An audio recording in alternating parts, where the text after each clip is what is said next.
The words have abandoned me. Once they flowed like a river, carrying stories and dreams. Now they lay stagnant, choked by doubt and disillusionment.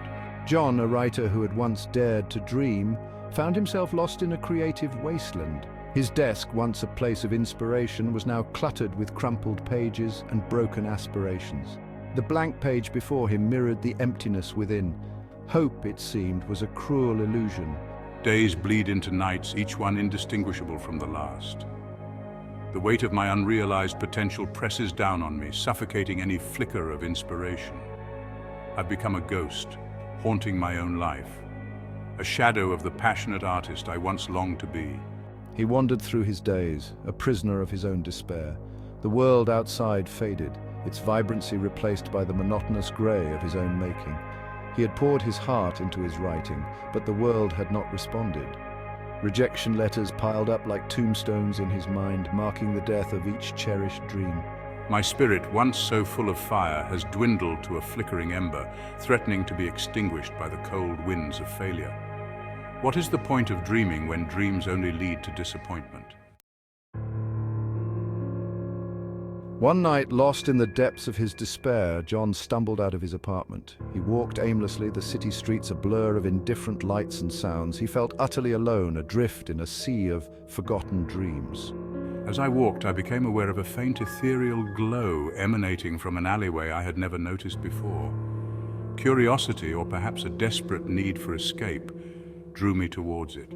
The air grew heavy with the scent of old paper and dust as he entered the alley. The glow intensified, revealing a magnificent archway that seemed to shimmer and pulsate with an otherworldly energy. It was crafted from a luminous white stone he couldn't identify, adorned with intricate carvings that whispered forgotten stories. An ornate iron gate, wrought with symbols of dreams and nightmares, stood slightly ajar, beckoning him closer. I reached out, my hand trembling slightly, and pushed the gate open. It swung inward with a low groan, as if disturbed after centuries of slumber. I hesitated for a moment, a shiver running down my spine. I couldn't explain the strange pull I felt, a mixture of trepidation and a yearning so profound it ached deep within my soul. Taking a deep breath, he stepped across the threshold, leaving behind the familiar world of his despair and entering a realm of forgotten dreams.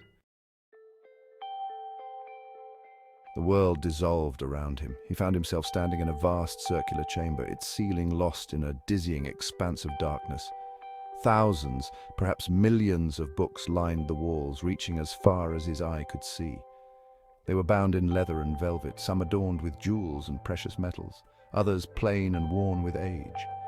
Each one pulsed with a faint inner light, casting the library in a soft, ethereal glow. An unsettling silence hung in the air, broken only by the soft rustle of turning pages. I realized with a jolt that I was not alone. Figures moved silently between the shelves, their faces obscured by the dim light.